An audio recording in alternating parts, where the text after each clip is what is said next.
All right, here we go. Welcome to Tomato Talk, a strategies of success promotion. You know what? Production. So it's kind of interesting about this Tomato Talk, why we got that whole thing started in the business back there.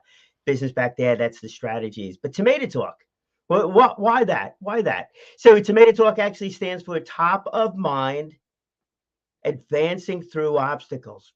Figured it gave me a chance to talk about a whole lot of things that are on top of my mind, but the more important part of that was the advancing through obstacles. And for those of us that say we have no obstacles, everything's great, well, maybe there's 1% of you out there where that really is the case. But those obstacles don't necessarily have to be stuff that's bad, stuff that's good. You have a growing business obstacle. Well, when do you hire somebody? Should you bring on a partner? How do you structure the business? Marketing.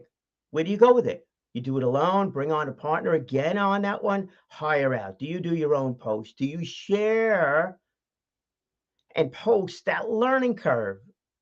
Well, if you do, isn't that integrity when you do that? Because we all have a learning curve that's in front of us. We all have who we really truly are that makes us really what drives us in many cases, really makes us who we are and gives us that persona out there, gives us that's right, that integrity.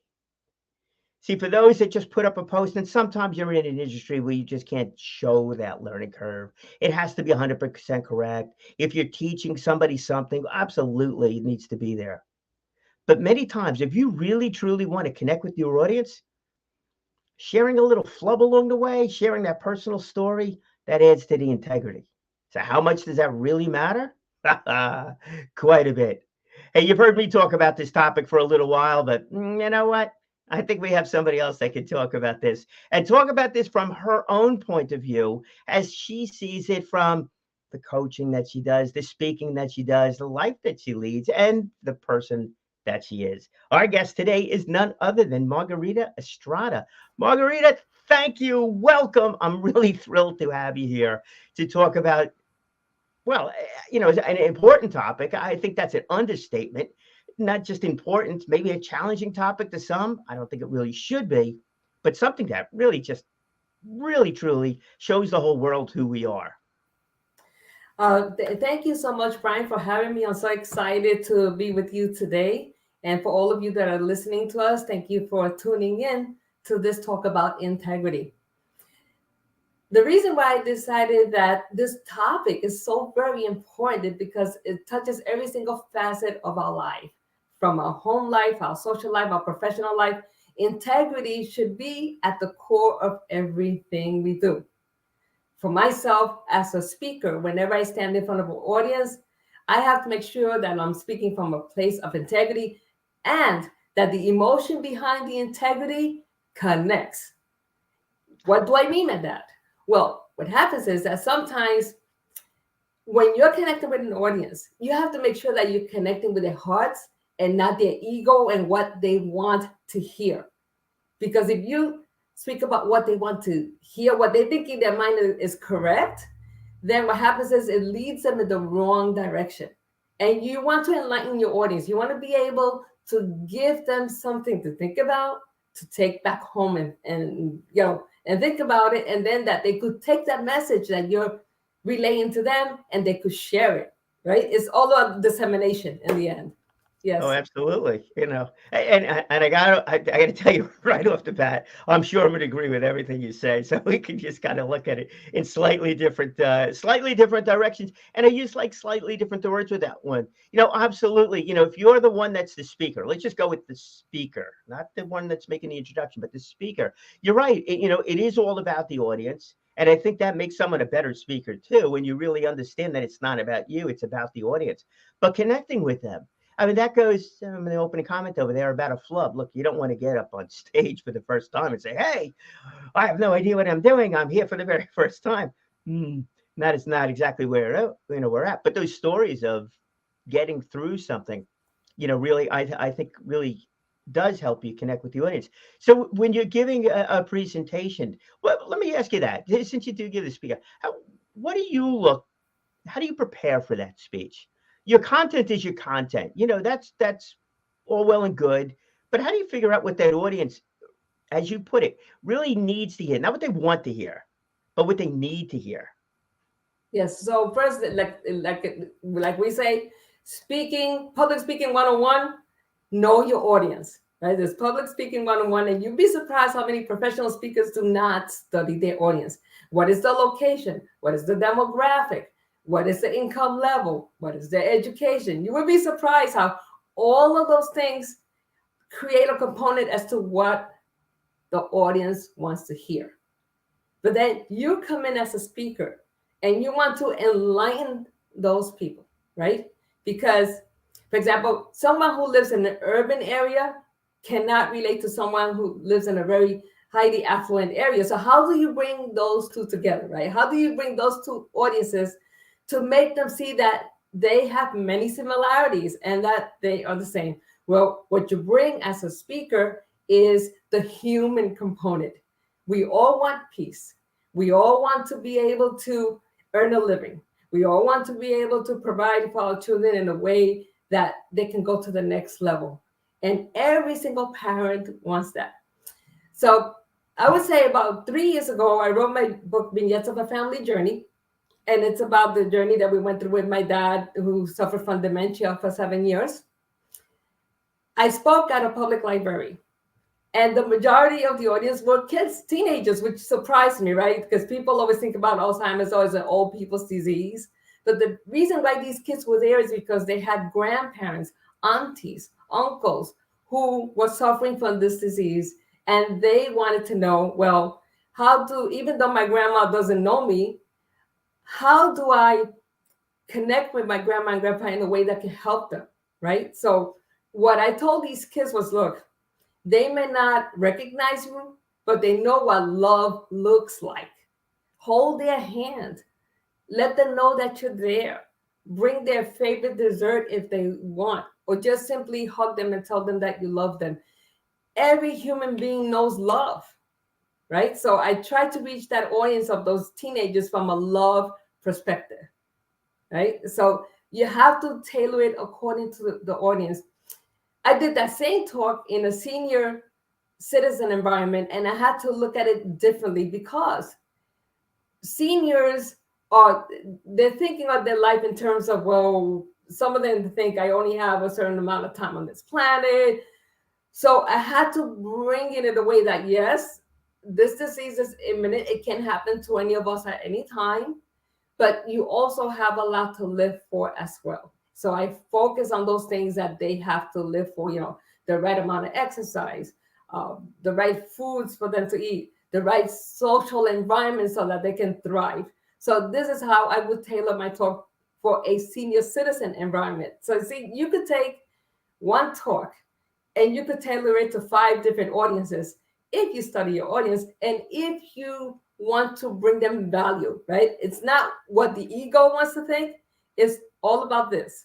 It's all about the heart. And that's where I try to get to, because at the heart, all of us are human and all of us want the same things.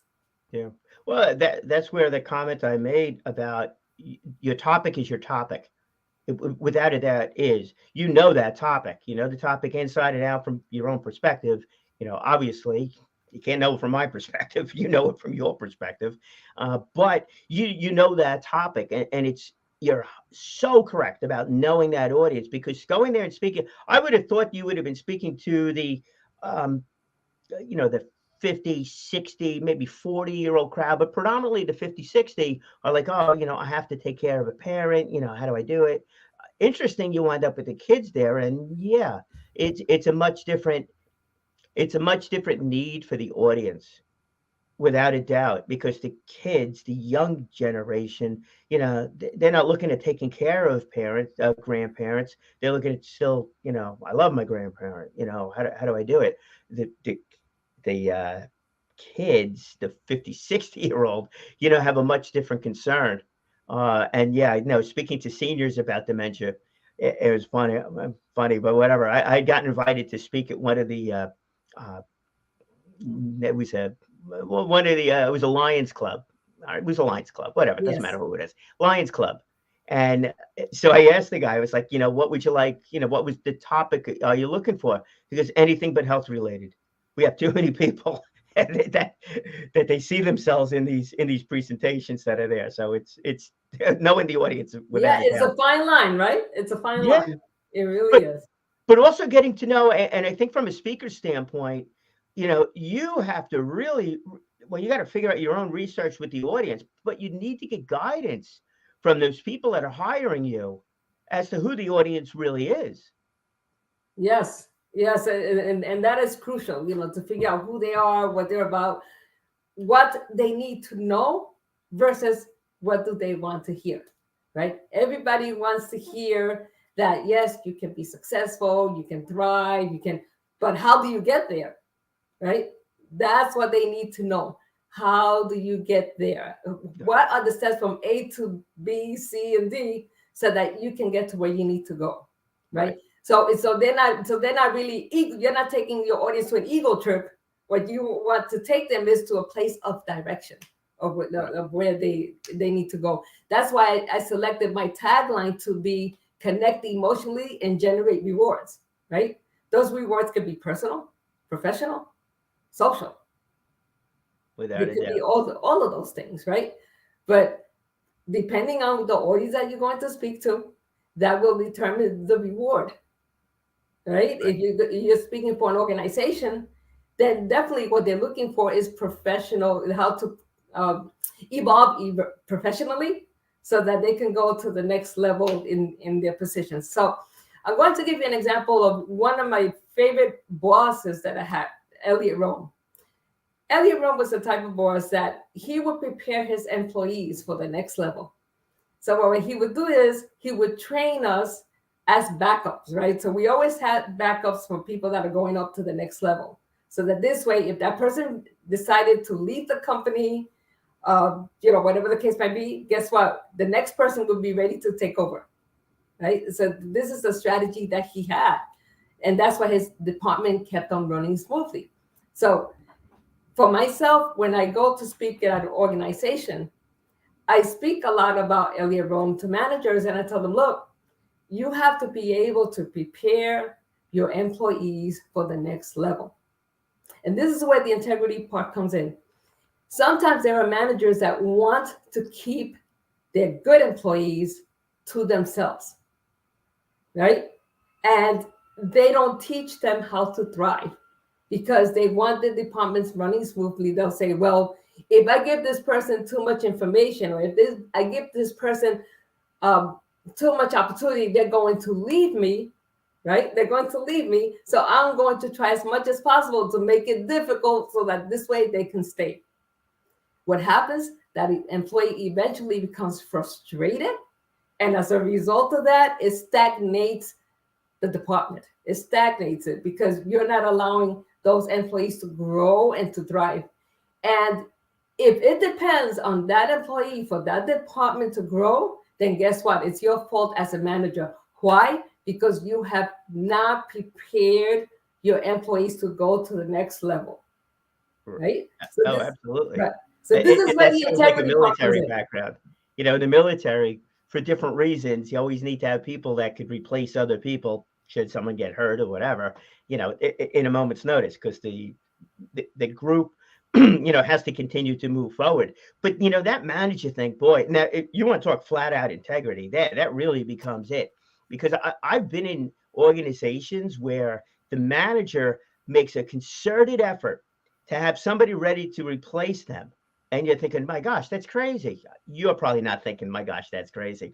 Many people think, my gosh, that's crazy. How could you do that? If your manager XYZ and you want that position, you're happy where you're at and all the rest of that stuff, how could you train somebody to do what you do? But if you don't, you're right. That employee beneath you is going to get frustrated, find there's no upward mobility. That becomes a problem. So eventually there's a failure in there. But it's that confidence, and it's that of the manager understanding that if somebody can replace them, then they can move up the food chain also. But that's where the integrity lies. It's like, oh no, you can't have my position.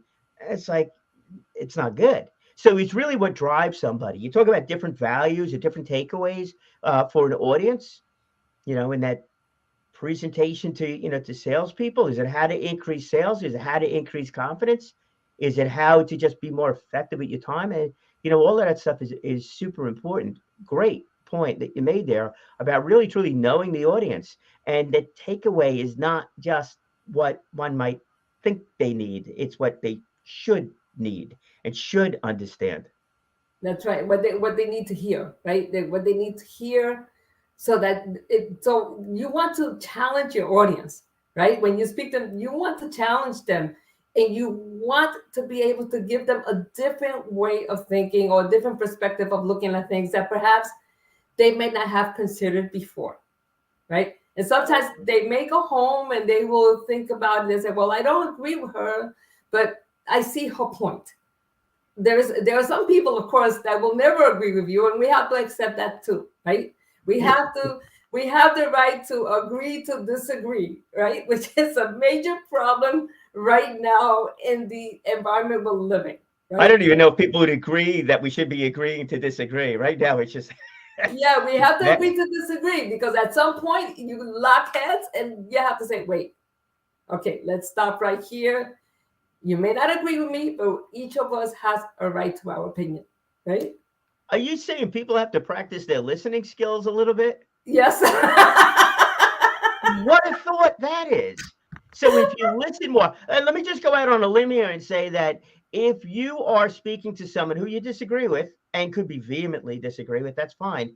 But you actually practice your listening skills, perhaps you could make a comment that's more accepting on both sides, that's not totally self-serving, that might actually show that you're there for the betterment of the team and you actually have integrity for the team or integrity for moving that moving that program forward. Is that what are you saying, that listening skills actually leads to someone with integrity, or is integrity leads to listening skills? This is the question. I think Brian is I feel that it's a combination, right? It's a combination of both, right? Yeah. To be able to sit down and have a conversation. Okay, if you disagree, okay, show me the reason. One of the techniques that I use is I tell a person, show me the reasons why you feel this way, right? Show me the reasons why you feel this way. And I like to know the different perspectives so that we could come to a common ground, right? To a middle ground. And sometimes it's very difficult and it works. And sometimes you are not going to change a person's mind. But okay, so I'll give you an example. I used to work for a big organization in New York City, and we would have situations where we would be in a meeting room. There would be maybe 10 people in the meeting room, and everybody's arguing back and forth and trying to gain the favor of the manager or the boss, or to show that they have, So how do you stand out in that whole situation? So what you do is you study the environment. You pick those people that are making sense. You add your own flavor to it, right? You add your own ideas to it. And then you raise your voice. You say, based on what I have heard, this is where listening comes in. Based on what I have heard, I feel that this is what will work. There is a possibility this is what will work based on what everybody has said. See, so rather than jumping in right away, listen to what everybody is saying. See what makes sense and see what your department needs at that time. And then present it and present the reasons why. That's how you stand out in that environment, right? Because you have studied what is happening. You know what your department needs. You know your mission and vision of the company at large.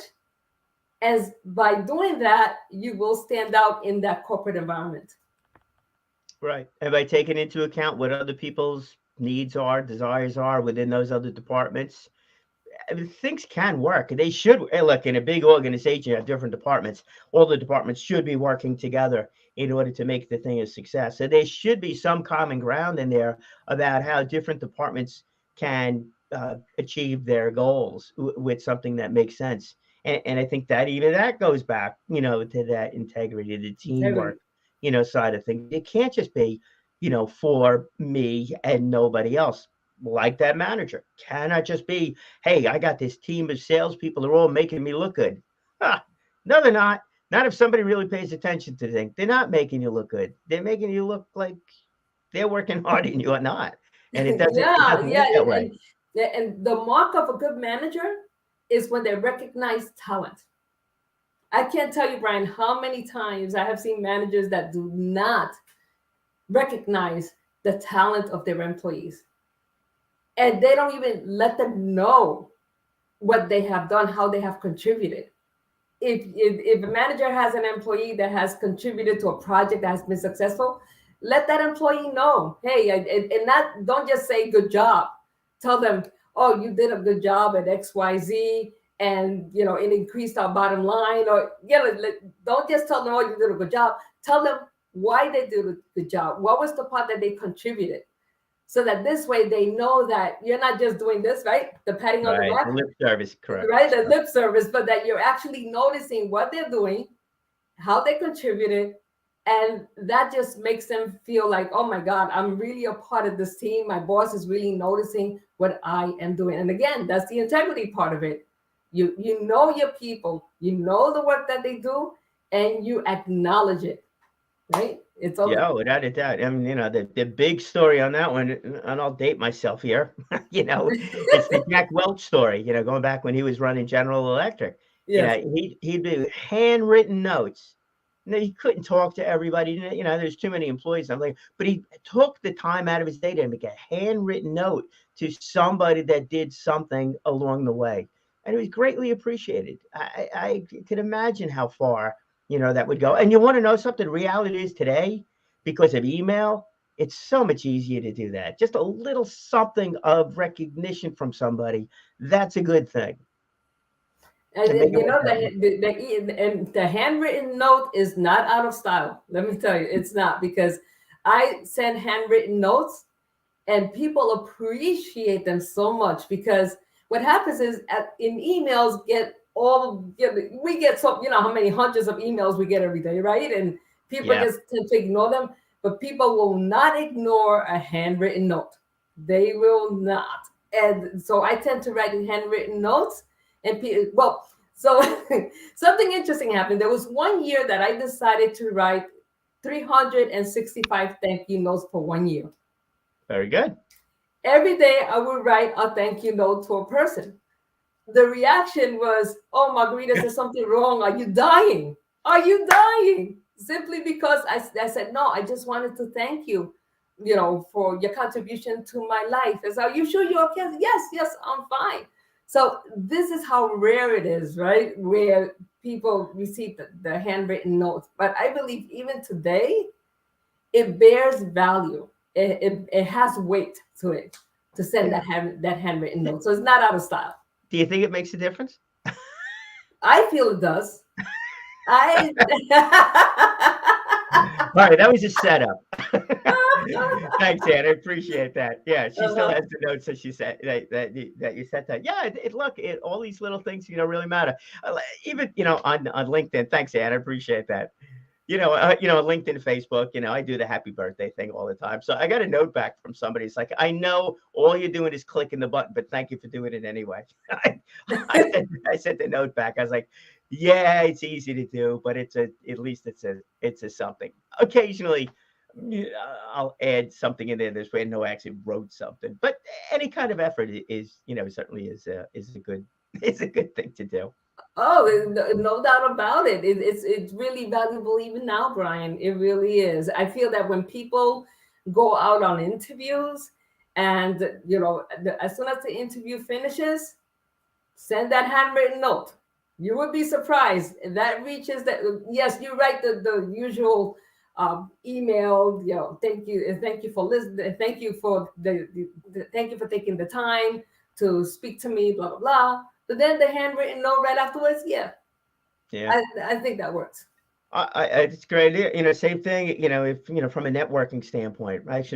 Many people, more, business owners, stuff like that. But obviously, job interview, you're going to follow up on something. If you've got a referral that you've been introduced to, or somebody who gave you a referral, a little bit of note going back, say, hey, I really appreciate it. No matter what the outcome of it is, it's all good, so certainly appreciate that. Listen, we just have a few minutes left, got about 4 minutes, so, still time on the whole thing.